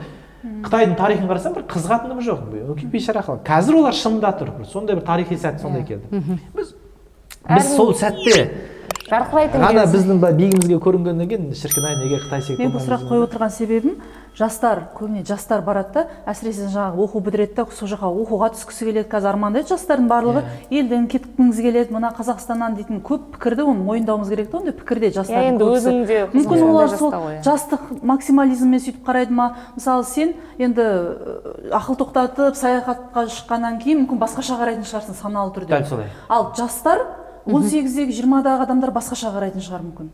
Оған тағы бір әсерін әлеуметтік желіні айтуға болады да. Блогерлер қазір сондай болды енді. Сол мысалы жаңағы Дубайда тұрып жатады, бір жерде қарасаң Турцияда көшіп кетеді деген сияқты сондай да. Бірақ оның плюсы да бар, өйткені біз әбден анау кеңес одағының соңғы жақтарына толып, миымызда шектеп қойғанбыз, осыдан артық не жоқ, мемлекеттен басқа деймін. А оларда шек жоқ та. Жаңа қиялында шек жоқ, мүмкіндік шексіз деген нәрсені біледі. Патриотизм тек Қазақстанда тұрумен өлшенбейді деген ұғым ғой қазір. Солар басқа Z поколение дейміз. Бізде ол қатып қалған ұғым бар. Қара шаңырақ, үлкен ел, Қазақстаннан кетпеу керек. Отанды сатып кету ол ағайын туыс. Біздің осы буын қазір орта жасқа келдік қой. Мысалы біздің өзімізде сондай бір барьерлерден өтіп осындай қадам жасап жатырмыз да, подкаст жасап. Ал бізден кейінгі нелер танымал, өзімізден кейін біздің қолымызға су құя алмай жүрген жаңағы жастарша нетіп кетті тезірек. Бізден кейінгі толқында ондай түсініктер жоқ. Оларды былайша айтқан кезде Қазақстанда ұстап тұратын ештеңе жоқ. Бұндай өте жақсы мағынасында, жаман мағынасында да, то есть. Сондықтан бұны мен жаман деп те айтамаймын, жақсы деп те айтамаймын. Бұл осындай қалыпты жағдай. Бойындағы қасиеттер, иә. Ертең бәлкім біздің орта жасқа қарай өткен кезде мүмкін түсінер дейсіз ғой, оларда сіз сияқты ойда болар. Иә, ол енді баяғыда да болды, мысалы кезінде Руки Верхтандағы кейін бір Мейрамбек тыңдамайтынсың, Мейрамбекті 30-дан кейін бастап тыңдайсың, 35-тен кейін бір терме тыңдап бастайсың деген секілді бір өзі бір. Шынымен Абай жолы жайлап туысқандарға кім бар еді деп жан-жағына. Абай жолда сол үшін саяхатқа 30-дан асқанда 35-40-қа қарай шығу керек десең. Жоқ, енді жас кезінде плюсын минусын біліп, фильтр жасап, сосын мен мынандай бөлуге де қарсымын. Ол мысалы бүкіл саяхаткерлерді маған да теңеп қояды. Неге өркен секілді пайдалы контент жасамайсың деп. Мен айтам, жоқ, өйтіп айтпаңыздар, ол стандарт жоқ қой. Мысалы біреу барып тек қана сарқыраманың түбіне барып селфи жасайды, бір қыздарша мысалы әдемі денесін көрсетеді. Ну, пожалуйста, ол сондай контент, соны тұтынатын контент бар. Мен де олар кейде қараймын. Болмаса бір блогерлер болады, тек қана сол жаққа барудың жолдарын жасады. Мысалы мен 3 ай бұрын билет алдым, ол билетті мына жақтан аласың, одан кейін анадан түскенде метромен түсесің, арзан барудың жолын жазады. Оны қызықтайтын адамдар. Біреулер кухнясын, тамағын. Біреу жаңа кухнясын ғана барады, виносын ішеді, тамағын хинкалин жейді деген секілді. Қалай формат подача береді? То есть менің форматым ол идеальный деген сөз емес, жаман деген сөз емес, жақсы деген сөз емес. Ол маған ұнайтын формат. Менің де минустарым көп, яғни менің контентімде не жоқ? Эмоция жоқ, күлген, адамды қызықтыратын прикол, импровизация жоқ. Біреулерге мүмкін ол түк қызық емес шығар, иә? Азынан кешкен бір сөйлеп жатыр, бір информация береді. Менде жоқ қасиеттер бар да, менде жоқ фишкалар бар, мысалы жаңағы. Еркін сөйлеу, бір импровизация, күле салу, білмеймін. Адамдармен сөйлесе кету, мысалы менде адамдармен сөйлесу деген мүлдем дамымаған қасиет мысалы. Енді әркімнің өзі. Көшеде ше кез келген. Hello, қалыңыз қалай, мен Қазақстаннан деп анау Тәңірберген берден қарып біз Қытайда болдық 10 күн. Сол кезде 10 күн бойы камерасы бар. Димашиді сұрап шықты да. Hello, қазақ не? Қытайлар ғой жаңағы. Димаши деп. Димаш Құдайберген мені оқиды неден. Инстаграмнан, бірақ өмірді көрмеген адам, сол Димашиді 10 күнде Қытайда ешкім танымады, сол Димашидің ең хит болып тұрған кез. Европада бәрі таниды. Неге? Өйткені Қытай енді 1,5 миллиард адам, құдай сен Димашиді танитын адам табу үшін ол. Бірақ жалпы қарасақ, қазақтар өз эмоциямызды шығара бермейміз ғой, әсіресе біздің мына орта буындар. Ал жаңа сіз айтқан Тәңірберген Бердоңғаров деген ол енді орыс тілді журналист қой, осы жағынан орыс тілді қазақтар қазір эмоциясын көрсетіп, блогерлерде ше жаңағы стористерінде жарық жұрықты, жаңағы сөйтіп қызықты қылуға тырысады да. Ал біздің қазақтың өзіміздің бір қанымызда бар ма? Біз эмоциямызды, махаббатымызды ұнатып тұрғанымызды басқа шетелдіктерде айтады ғой, сендер самый не эмоциональный. Бізде сдержанность бар кішкене. Енді ол біздің кеше Дәулеттен айтпақшы, біз сезімімізді білдіре алмаймыз. Сол, иә. Енді оны қазір Ұларбек аға сіздердің подкастын сөйлесе, ол айтады, ол керісінше біздің жақсы жағымызды. Өйткені қазақтар андай мәмен күліп, әйеліне жаным деп елейтін, баласына мане деп. Жаугер халық болғандықтан, жаугер халық болғандықтан ол сезімін бойында ұстаған дейді да, баласын маңдайынан сүйіп, қыз ұйықтап отқанда басынан сипап кетті деген сияқты. Тағы да мен айтамаймын, бұл жаман ой, бұл біз америкалықтар секілді hello, good morning деп айтып мәселе ол мынандай да болып тұр ғой, қазір енді психологтар да көбейіп кетті, сосын сен мынандай істемесең, как бы сен трендтен қалып бара жатсың ба, немесе самооценкаң төмен деген әңгімелер шығады ғой қазір. Сен эмоцияңды шығар деп, жылағың келсе жыла, күлгің келсе күл. Үйде отырып мынандай нәрсе да Өркен, мысалы мен үйде отырған анамын, көп балалы анамын да. Бірақ сол ана өзім құрбы құрдастарым қатарларымды көрем, олар жарқырап шығып жатыр, анда барып жатыр, ақша тауып жатыр, инфобизнес шыра айналдырып жатыр деген сияқты не деді да. Мен бірақтан енді ұлтқа қызмет етіп жүрмін, баланың санын көбейтіп жүрмін, сапалы ұрпақ дамытып жатырмын деген сияқты. Соларды көрем да, мен сияқты емес, мен деп айтып жатқаным, мен сияқты адамдар бар ғой басқа. Солар өз-өздерін құнсыздандырып жатыр да. Ана жерде бала тәрбиелеп отыр, мен күйеуім жағдайын жасап отырмын. Мысалы, сіздің үйіңіздегі келіншегіңіз сіздің жағдайыңызды жасамасаңыз, бәлкім сіз бүйтіп жүрмес едіңіз дегендей ғой. Мен жарым да солай болмас еді ғой дегенде да, оны ойламайды, аналармен өзін салыстырады.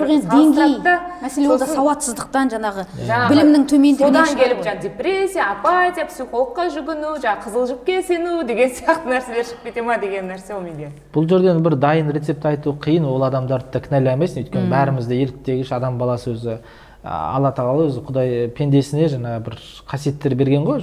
Нәпсісі дейміз ғой жаңа. Біреудің жегенін сен де жегің келеді. Кішкентай балаларды өзі қарасаң сондай бар ма?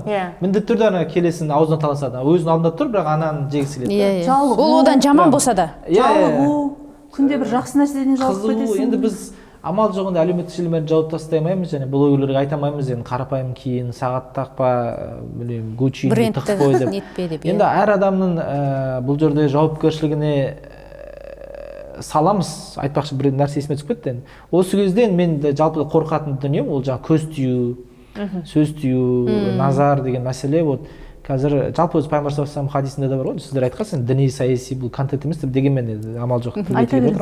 Жаңағы ақыр заман таяғында ең көп адамдар өзі қайтыс болады, сол көз тиюден қайтыс болады дейді ғой, көз тию, сөз тиюден. Адамзаттың өзі басты ауру осы болады дейді, көз тию.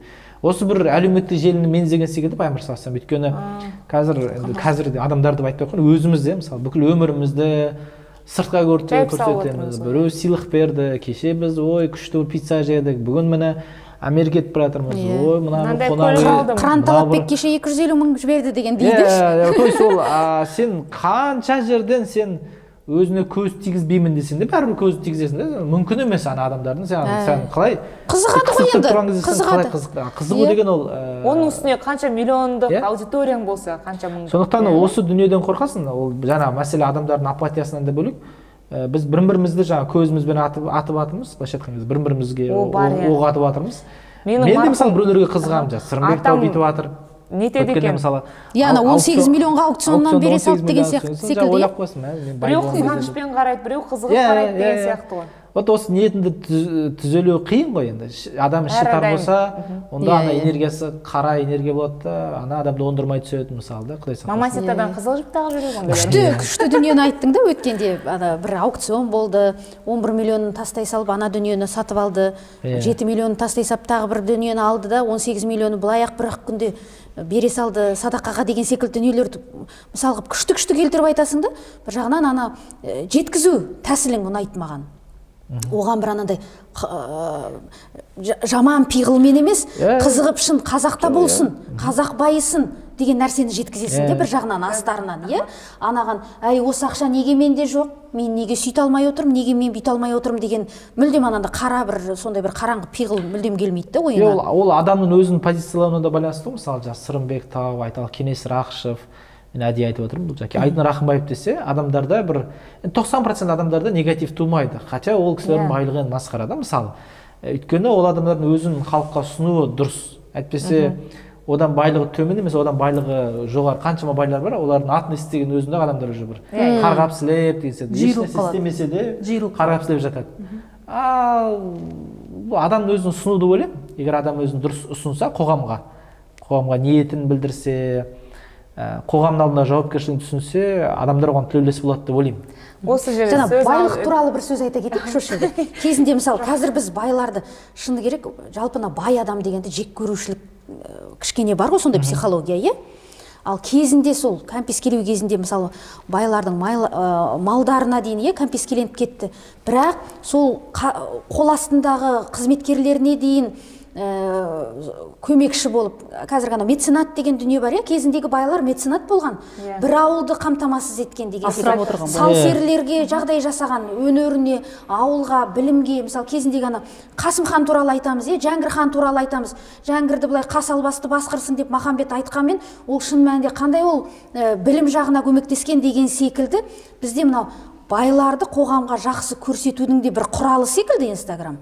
Бәлкім олар да шын бір анандай зекет беруім керек, халқымның ниеті үшін мені бай қылды деген дүниеге бір ой салатын секілді кей жағдайда. Иә, өйткені қазіргі байлардың жаңа толқыны, то есть осы бір соңғы 5-6 жылда пайда болған, ол жаңа Қуаныш Шонбай, Руслан Бердіеміз, Сырымбек аға, Жұмабек аға болсын, Жанықұлов, Масқат Абылмұхамбет болсын, олар байлығын да жасырмайды, былайша айтқанда, мініп жүрген көліктерінде, тауып жүрген сағаттарында, тұрған үйлерінде, бірақ сонымен бірге қоғамдық жауапкершілігін ашық көрсеткен кезде оған еліктейтін, мысалы мен қаншама кәсіпкерлерді білемін, сол Жаңаөзенде, мысалы, сол Ақтөбеде, сол Ақтауда жаңағы кәсіпкерлерді үлгі алып жүретін. Міне мен шіркін-ай, вот енді түсіндім бай болудың мағынасын деген секілді. Міне енді түсіндім. Жоқ, басқа байлар да соларға еліктеп деймін де, сөйте бастағандар бар ғой. Жоқ, мынандайға көп адам, бізде көп бизнесмендер бар, бірақ өздерінің не үшін бизнесмен болып жүргендерін түсінбейді. Бизнесмен болған кездегі миссиясын дейікші, сол кезде мысалы қазір жаңағы аты аталған адамдарға қарап айтады, осылай істеу керек екен ғой. Вот қайырымдылыққа бар, жаңағы қолпашта өзіңді ісіңді істе, қоғамдық іске аралас, шамадан келетін бір мәселені бір аяғына жеткіз, білемін, электронды сигараға қарсы болсын ба, ағаш егектейсің ба, бір дұрыс өзінің қолын көтере алмайтын шоқпар деген сияқты, наоборот көтере алатын шоқпарды қолына ұста, бір бай болу міндетті байлығын жасыру емес, инстаграмды өшіріп тастау емес, жарқырап жүр елдің алдында. Сонысымен үлгі бол, жастарға, өйткені біздің енді кез келген қоғамда экономикалық теория бойынша кез келген елдің тұрақтылығы ол жердегі орта класстың сол байшыкеш дейміз ғой, қатты кедей емес, соның тұрақтылығымен өлшенеді. Шетелде көретін ек қой, Анджелина Джоли Африканың бір несін асырап алған, бір қарап тұрсаң олар діні ислам болмаса ділі жаңағы нелері сондай ниеті сондай адамдар да. Енді бізде сондай үрдіс қалыптаса бастағанына мен де қуаныштымын. Енді дамып жақсы дамып келе жатырмыз деген сөз ғой. Енді келе жатыр, бірақ енді ол әлі де бір хаотичный, әлі де бір ауық формада жүзеге асып жатыр. Біреулер айтпаса, асаруме, дәулеттен, Қадырбаевтар ақша жинамаса, ол мысалы ақшта әу бастан балабақшадан, батыста мысалы үйретеді, сен мысалы қандай да бір табыс тапсаң, мейлі қандай да бір табыс тапсаң, оның 10%-ін қайырымдылыққа, дами ішін деген нәрсе әбден дамып кеткен шетелде. Бізде оқуға тапсырғанда енді НТ-ның өзін жаңа Тұрсынбек айтпақшы бір не сияқты, бәрі ата-анаға да стресс, балаға да стресс деп сөйтеміз ғой, сол бар, оқу ғана бізде да тек қана совет үкіметінің есінен шығар, бәлкім оқуына қара. Ал шетелде бала студент болу үшін ол қоғамдық іске араласқаны қатты бағаланады. Тіпті ана ерікті ретінде. Волонтерлық деген ден олардың тегін жұмыс істеу. Әлде бір қарттар үйінде көмектесе ма, сондайына қатты мән береді. Ол осы жаңағы кейін болашақта кәсіпкер болып меценат болуына бір баспалдақ сияқты да. Тіпті олардың резюмесінде жаңағы волонтерлық деген тұрады. Жоқ, ол бізге келіп жатыр. Бір қуаныштысы былтыр осы Тоқаевтың келуімен осы былтыр өзі қайшылады, волонтерлер жаңа Қазақстанда бар ма осы идея? Осы пандемия кезінде бір жыл 20-шы жылы болу керек. 20-шы жылы волонтерлер жылы болды, сол кезде өзі нелер қабылданды, керек заңнамалар, жаңа волонтерлік стаж өлшенеді, және институтта жаңа грант беретін болса да, стипендия беретін болса да, волонтерлік стажына қарайды ол, өйткені бізге келіп жатыр ол жаңа. Өйткені мен өзім қанша жыл волонтер болдым, мысалы, одан зиян шеккен жоқпын. Мен мысалы 21-ші ғасыр жаңағы лидер ғасыр волонтер болдым, дебатта 8 жыл волонтер болдық, Қызыл Крест, Қызыл Жарты ұйымында мен 5 жыл волонтер болдым, то есть жараларға көмектесу, білмеймін, жыныстық сауаттылыққа үшін сабақ бердім. Мысалы енді ол айтайын деген қанша жыл волонтер болдым, 10 жыл болған шығар волонтер болған, то есть ерікті. Бірақ есесіне мен қаншама тәжірибе жинадым, ақшаға сатып алмайтын тәжірибелер. Тегін курстар алдым дейсің ғой? Ол біздің заманда, әсіресе біздің заманда, яғни инфобизнестің алдында заманда ол құн жетпес тәжірибе болады. Қазір солардың тіпті сатуға болады курс жасап, енді өркен курс демекші, бағана керемет қып монтаждайсың деген дүниені айтып отырмыз ғой, бірақ оны білмеймін, бұл журналистикадан келген бе, өмірлік тәжірибеме білмеймін деп айттың ғой енді, әйтеуір бұл жиналған дүние, Қазір өзің парақшаңда мысалы Жұлдыз Ақболаттың, Қыран Талапбектің деген секілді бір курстарды жарнамалап отырасың. Сол жарнамалайтын курстарыңның ішінде өзің солардың бір жүгініп курсын оқығаның бар ма? Мен керісінше ең көп курстарды сатып алатын адам шығармын, қуанышты сөйтіп. Солай. Өйткені көбісі менің достарым. мен айтамын ғой, өткенде Шуақтың подкастында да айтып жатырмын, инфобизнесмендердің бір 90% мен танитын шығармын, мүмкін даже 95%, да, то есть танимын жеке өмірде, еще жақсы араласасың. Курстарын жақсы деп, бәрімен емес әрине, бірақ танимын, то есть жақсы қарым-қатынаста, иә. Сосын контентін де зерттеймін, қараймын, өйткені өзімде курс жасасам деген ниетте жүрген адам болғандықтан ұзақ қарайды дейін, бақылаймын, не істеп отыр, может жаңа фишка бар шығар, может монтажында, может локациясы, мысалы.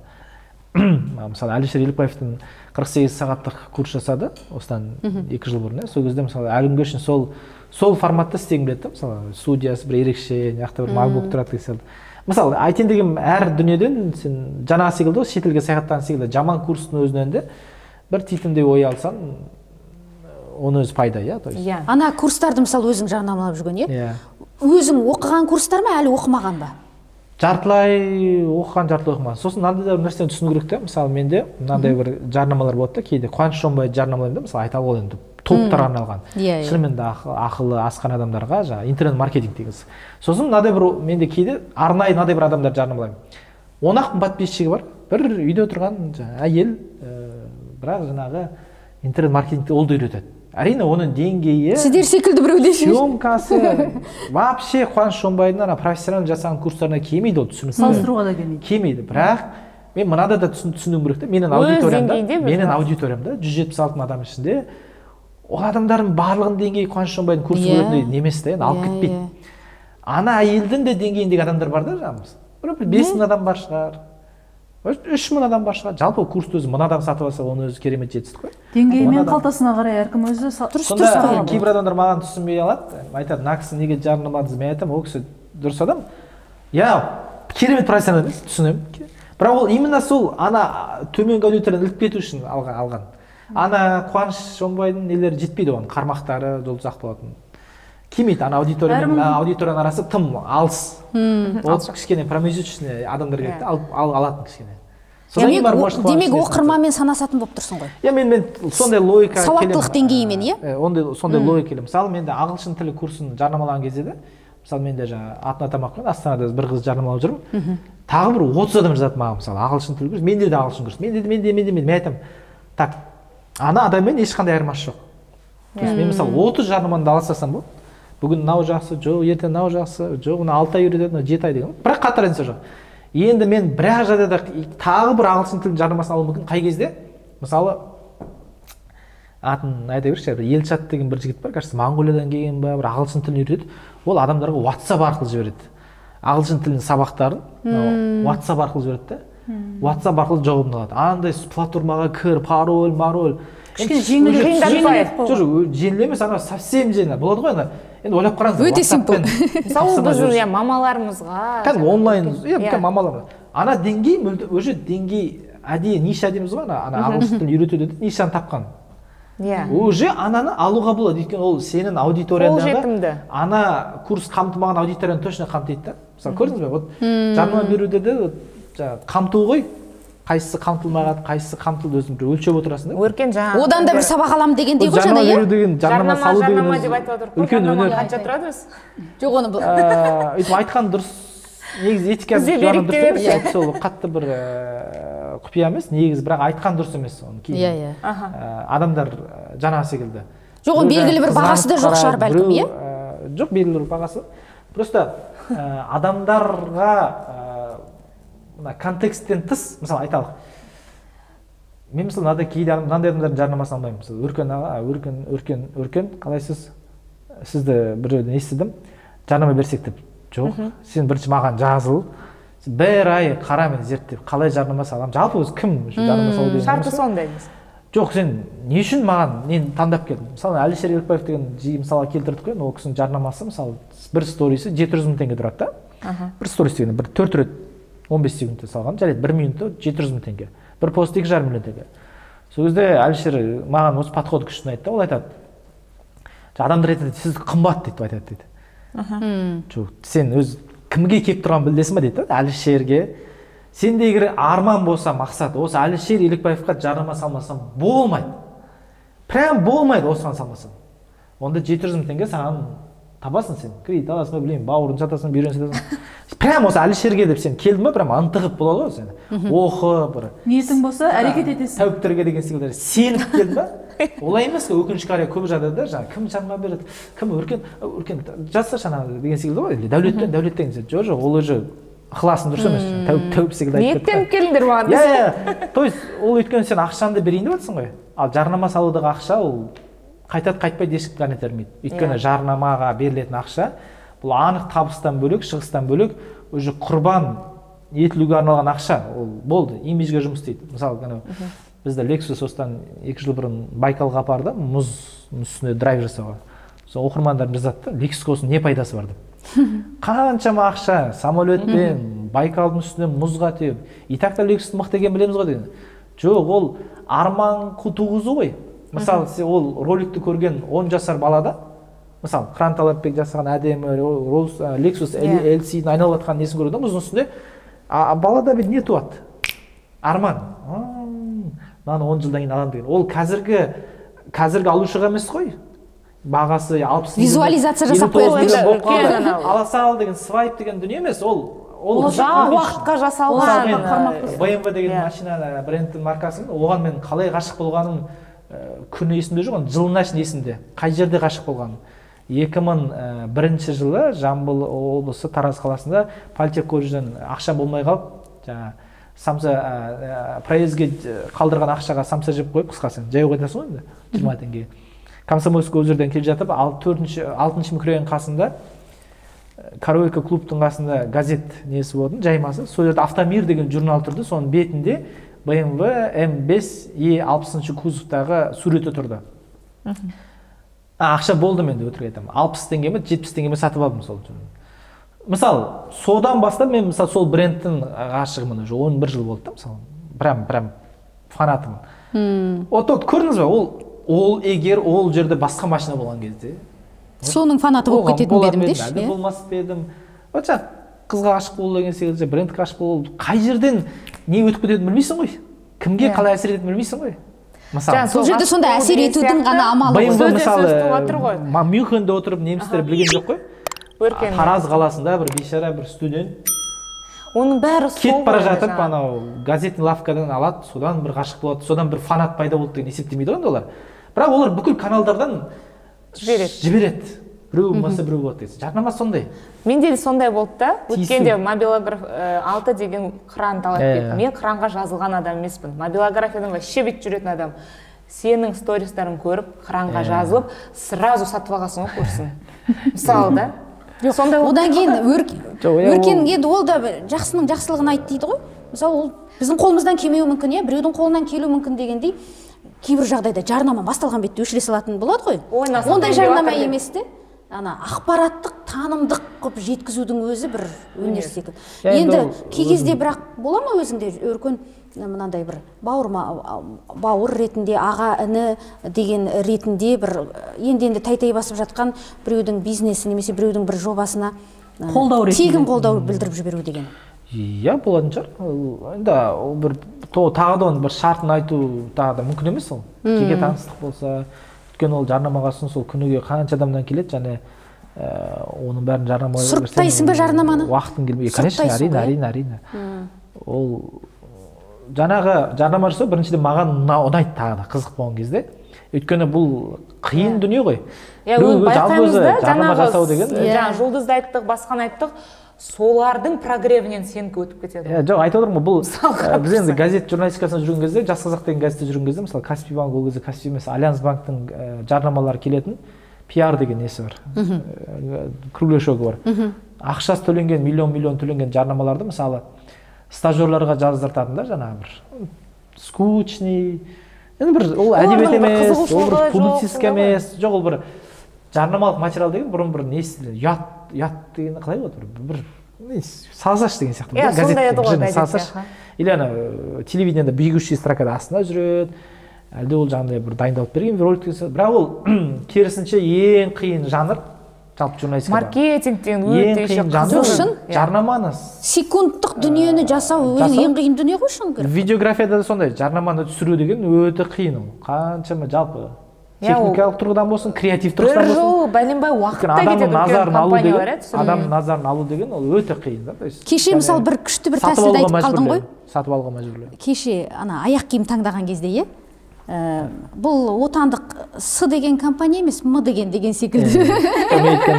С деген қайсы екенін бірден аңғарып қойдық та ана жерде мысалы. Екі С болатын брендтерден М деген болсын. С мен М деп айтып жатқан кезде. Бізде редакторда олар да ренжімесін деп отырмын өйткені. Мен қанша жылдан бері мен олардың несін клиентімін, және бұдан кейін де бұны істеді деген деп кетмеймін ғой. Күшті бір подход. Одан кейін бізде жаңа СМ деген журналист ретінде болғандықтан аудармашыларда, мысалы редактурада таңбамен есептеленеді ғой.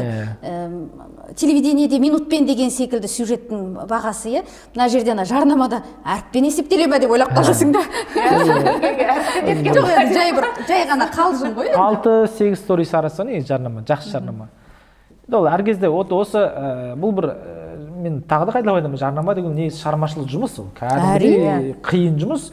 Шығармашылық жұмыс, то есть сен идея табу керек, креатив, қалай түсіресің, сен оны қалай бастайсың, то есть бір кәдімгі бір ролик тіпті кей кезде жаңағы Руанда мен басқа мемлекетке барып келгендегі стористен қарағанда көбірек ойланып кетуі мүмкін, иә, конечно. Сондықтан ол өзінің кейде бір ләззат алсын, мына жарнаманы істедім, немесе кейбір мына бір жарнамаларды өзін істегің келеді, тегін бір брендтердің өзін пайдасы тисе істеп берейінші деген секілді. То есть өйткені ол бір ол да бір сала, ол да бір продажник деген, сату саласы ғой. Бізге сол керек сияқты қазақтарға. Бейбіт Әлбеков, Динара Сәтжан.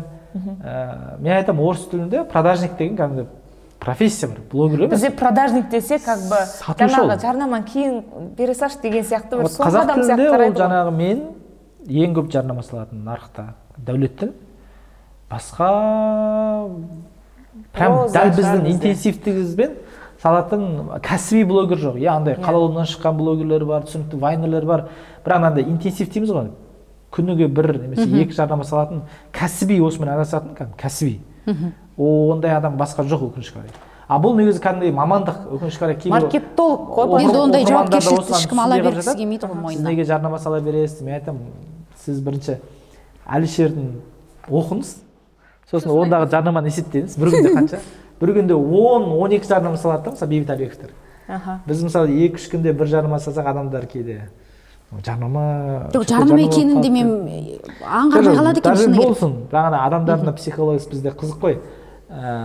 Біріншіден ол контенттің ақысы, жалпы ол контент не несімен түсіріп жатыр дегенді көп адам түсінбейді. Радио деген болады бар, сіздер сен басып қоясың бір дауыс кетіп жатыр деген сияқты, бір контент дегенді солай көреді бір үлкен бір таңертең кешкесін сторис сала беріп, Уганда, Руанда, одан кейін Руанда деген Португалияны салады, Португалиядан кейін Швейцарияны салады деген жоқ, олай емес қой. Сенің жұмысың бар, сенің жеке өмірің бар, сенің саяхат қызығың бар, оның арасында байланыстар бар, қаржылы. Сенің дұрыс фанатың, дұрыс оқырман болған адам осы байланыстарды түсінеді. Қайдан, қалай, не пайда болып жатыр. Мысалы, жарнама көбірек болса, демек өркен келесі саяхат ақша дайын деген секілді. То есть ол связь көреді, сен адам, сен оқырман, дұрыс оқырман. Осыдан шығады, өткенде осы әрбір сториске ақша салып отырды ғой елдер, осындай не деп, ақысы дейміз. Бірақ оның да уже онсыз да төленіп қойған не емес па? Менде енді мынандай принцип бар да, қызық мынандай, тағы да өзім шығарғам, мысалы, мен соңғы жарты жылдағы бір жылдағы саяхаттардың бәрі ақысы төленген.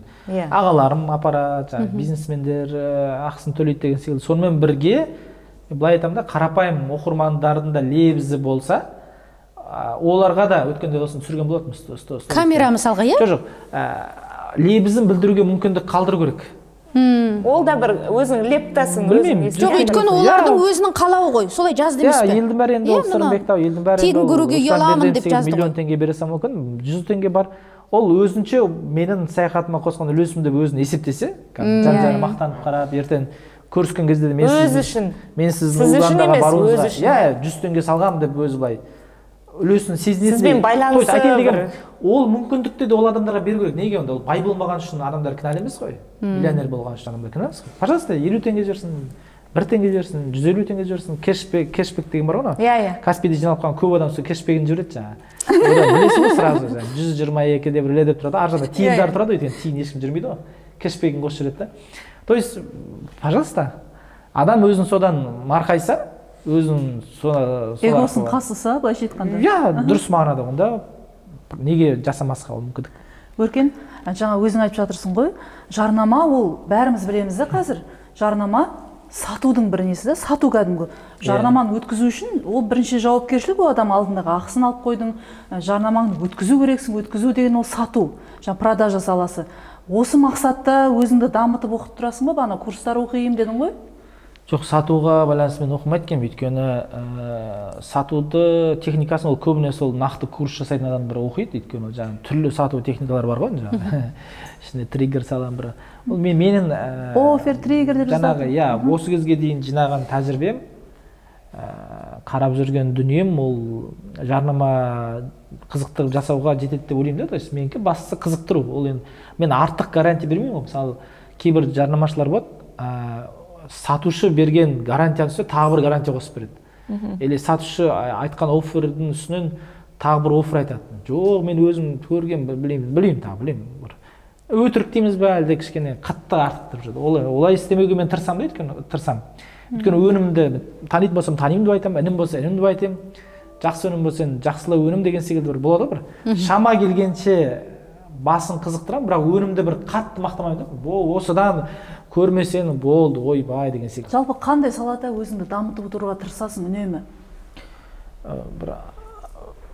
Жеке қазір тұлғалық даму деген қазір жақсы болды ғой, самообразование, личностное развитие дейді орысша айтқан кезде. Я, ол жағынан, конечно, жаңа Марлан Сейсенбай ағамыз болсын, басқалардың болсын, үнемі курстарын алып қарап отырамын. Кітаптар, әрине, мен мысалы ең қызығатын жанр ол публицистика. Осы публицистика жанры. Бір елдер неге дамып кетті, бір елдер неге дамымай қалды. Жаңа бір бәленің тарихы, бір елдің Рим империясының тарихы деген секілді, шамам келсе, сондай кітаптарды оқуға тырысамын уақытым болса. Осы публицистика жанрымен, наверное, осы жеке даму. Жоспар қоясың ба, мысалы айына 4 кітап оқиын, 5 кітап деген? Жоқ, жоспарға сай. Егер мен тек Алматыда, Астанада тұрсам, болатын еді, егер өмірім қалыпты болса. Саяхатқа шықпасам, иә. Сондықтан саяхаттың минусы айту керек, үлкен минусы прям. Ол фокус қоя алмайсың сен. Үнемі фокусың жан-жақта жүреді. Мысалы, мен кейбір достарым бар, күндіз түні жұмыс істейтін, ешқайда шықпай, офисте қонып, оларда сторис сауатады ғой, біз бүгін бір 20 миллион бүгін таптық. Бұлай тегі планды орындаймай қалдық, биыл планға 50 миллион табамыз деп 45 миллион тауып қалды. Күндіз түні офисте қарап отырасың ғой жаңа. Аттарын атамақ қойын, достарым араласады. Қызығасың, мен де неге жұмыс істемеймін десе, мен де ақшадан көру как менде. Бәлкім сізге қызығатын шығар. Олар маған қызығады, мен оларға қызығам. Былай қарасаң, әрине олардың жұмысы өнімдірек болды, әрине олар жақсырақ машиналады, әрине олар қымбат үйлерде тұруы мүмкін, олар күндіз-түн жұмыс істеп жатыр, күндіз-түн жұмыс істеп жатыр. Ал менде керісінше менің өмір сүру образым қандай болып кетті? Саяхаттардың арасында жұмыс істеп жүрмін да мен. Елдер керісінше саяхатты жұмыс істеп қабылдамайсың ба сонда? Жоқ, ол жұмыс істеген кезде бәрібір табыс емес қой. Ол сен шығыныңды ақтайтын ғана, шығының ақталады, бірақ ол табыс әкелмейді. Жаңағыдай миллиондар келмейді. Бірақ басқа табыстар сол арқылы келіп жатыр деп ойламайсың ба? Ол да бар, бірақ ол бір жадыра ол андай бір қор жинайтын табыс емес қой. Тікелей мен мысалы Австрияға бардым. Рухани табыс қой. 10 миллион таптым деп айта алмаймын ғой, или қазір мен Америкаға баратырмын, 20 миллион ояқта күтіп тұр деп айта алмайсың ғой. Қазір 21-ші ғасыр энергияның заманы деп жатады да. Энергия, қуат деген қазір трендке айналып кетті ол сөздер. Ол тек қана бір әйел адамдарға қатысты сияқты көрінеді да кейде. Энергияны қайдан аласың деген сияқты ше. Ал қазір біз әр бағдарламада сұрауға тырысамыз да келген қонақтардан. Қызық шынымен энергияны қайдан аласың осының бәріне, мысалы өзің айтып жатсың, фокус жан-жақта тұрады, шашырап деп. Ең қатты шаршайтын адам былайша саяхатта жүрген адам ғой, шыны керек. Саяхаттамайсың, керісінше шаршайсың деп айтамыз. Сторис түсіресің, осының барлығына монтаждау, саяхаттау, жұмыс, жарнама, осының барлығына энергияны қайдан аласың шынымен? Енді бір универсальды жауап жоқ, өйткені қатты ойланбайды екенмін деп бұл сұраққа. Қазір әр сұраққа жауап, дайын жауап алып жүретін кезі болды ғой. Мен ойымша бір жасаған жұмыстың нәтижесінен алатын шығармын. Мысалы мен монтаждалған сторисім өзіме ұнап жатады, анаған бір күшті музыка таптым, ана бір жерін вообще результаттан аласың ба энергияны сонда? Біреулер процесстен алады.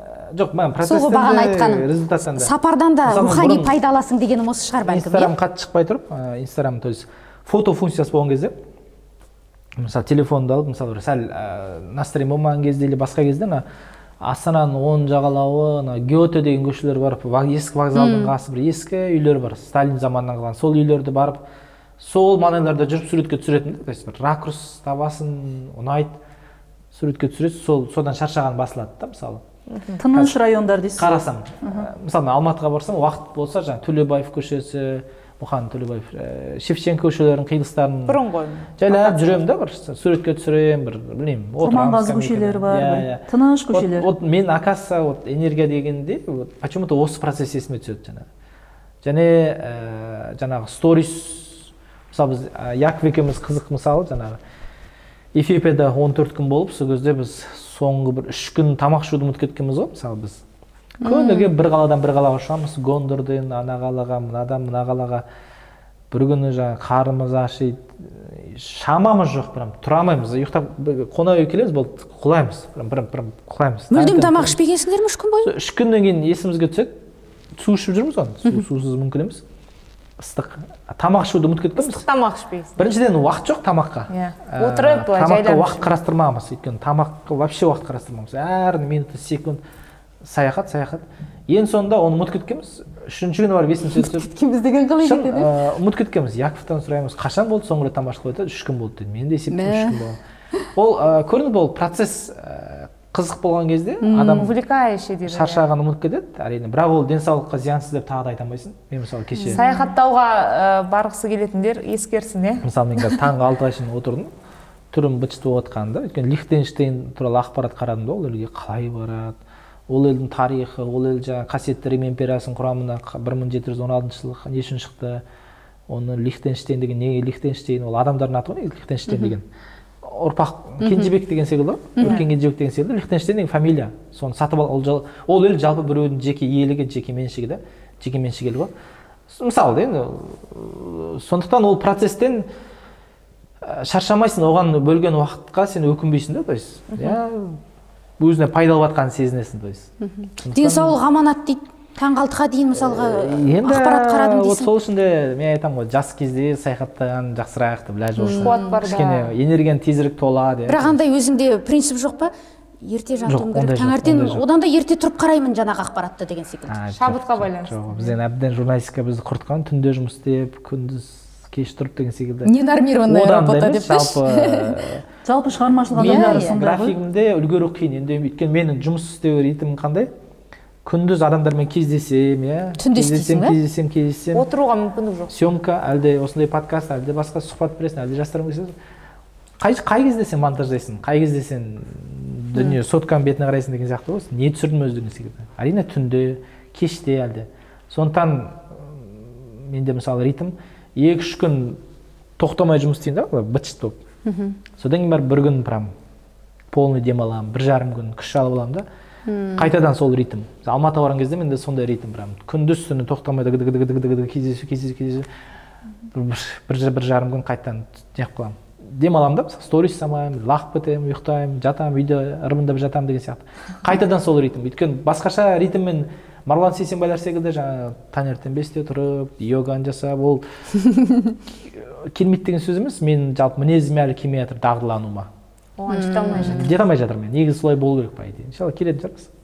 Кез келген дамыған елдерде қарасаңыздар, әр елде еңбек культі деген бар. Мысалы, Вьетнамға барсаңыз, 100 миллион Вьетнам тұрады. Ол елде бір қайыршы көрген жоқпыз, 10 күн болып. Өйткені ол елде әрбір адам еңбектенеді. Таңертеңнен кешке шейін еңбектенбесең, сен ешкімге керек емессің. Қанша жерден әнші болсын ба, күйші болсын ба, еңбектену керек болды. Бізде осы еңбек культі жетіспейді да? Иә, өте. Енді шынымен де Алла тағала бейшара міскін қылған адамдар болады. Шынымен де брат. Миы шектеулі. Шынымен де Алла тағала мүмкіндігі шектеулі. Мүмкіндігі болғанда тіпті қолай салуы мүмкін. Иә. Үйренбейді, басына дым қонбайды. Қақпайды. Курсқа апарасың ба, мектепке апарасың ба? Алла тағала ондай міскіндерге, бейшараларға шынымен де зекетпен көмектесу керек шығар. Бірақ қалған адамдарға ол еңбексіз ештеңе болмайды да нәтиже. Айдос Сарым деген ағам баяғыда бір жазған пост бар еді, әлі есімнен кетпейді. Сол аэропортта не істейтіндер болады, багаждың сыртын целлофанмен орайтын деген жұмыс бар ғой, ол да жұмыс қой. әп-әдемі жұмыс қылып негізі, ақшасы жақсы, мен ойымша біраз. Антарктидада құлаған пингвиндерді көтеретін деген де жұмыс бар екен. Иә. Ол дұрыс. Жоқ, багажникті орап, достары келіп қалып, бір класстастары. Ой, осында істейсің ба деген, одан ұялып жұмыстан шығып кетті дейді жаңа. 10 жыл істеген жұмысынан деген сияқты да. Не ұят ол сен, құдай. Адал жолмен нәпақа тауып жатсың ба? Біздегі осы нәрсе ғой. Сені асырап жатыр ма? Бағана ғана қанша мемлекетке барып қандай сабақ алдың дегеннен келіп шығады, әр мемлекеттің өз жолы бар деп отырсың, иә. Біздің де мысалы жаңағы бір белгілі бір жаман қасиеттерімізді, мысалы біз еңбекке басымдық бермейміз, талантқа, қабілетке көбірек сенеміз, немесе жаңағыдай мақтаншақтығымыз бар, ұялшақтығымыз болмайтын жерде деген секілді. Солардан арылу керек бірінші бір жаман дүниелерден. Солай секілді. Иә, өйткені еңбек істеу үшін негізі білім керек емес қой. Иә. Міндетті түрде білім керек емес қой, жоғарғы білім, прям Гарвардта оқуын. Еңбек деген ол болды, қолына күрек алды, жұмыс істей бір. Несін орайсың, сыртын орайсың. Адал еңбек етсең, ол түбінде Алла тағала, ол Марлан Сейсенбайдың бір лекциясы береді. Осы мен көретін байлардың 90% кітап оқымаған дейді. Ақылсың, білімді деп атауға келмейтін адамдар дейді. Троечниктер деген секілді ғой кезіндегі. Оларды біріктіретін бір-ақ қасиет бар дейді. Они были активны, то есть бір-бір істей береді, жыбырлап, қолы бос тұрмай, еңкейіп, апаларымыз болшы да, жерге еңкейіп қалса да шөп жыла тұрайын деген секілді жаңа жыбырлап еңбектене береді. Вот осы қоғам осындай болған кезде біз адам бірін-біріміз тәрбиелейміз ғой жаңа, мұсылман айнасы деген секілді. Біз Қытайда жаңа айтып отырмын, жұмыссыз отыру мүмкін емес.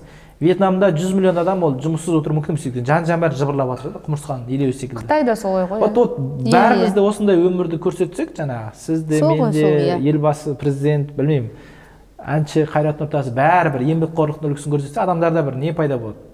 Еңбекке деген сүйіспеншілік, то есть бір еңбектен рахат алу деген болады жаңағы, шынымен процесстен рахат алу. Монтаждан рахат алған секілді. Иә, ол жаңағы сюжеттен рахат алған секілді ғой енді. Шын ғой енді. Бізде әсіресе осы нәрсені жастарға қатты айта беру керек сияқты. Әсіресе да. Енді өзіміз баяғыда студент кезімізде не берсе де жаңа стажировка өткенде тегін барып, тіпті қалтамызда ақша жоқ болса да бара беретін едік қой, үйренейік деп. Қазіргі бір тиын бермесең жүрмейді ғой, артық жұмыс істегісі келмейді да.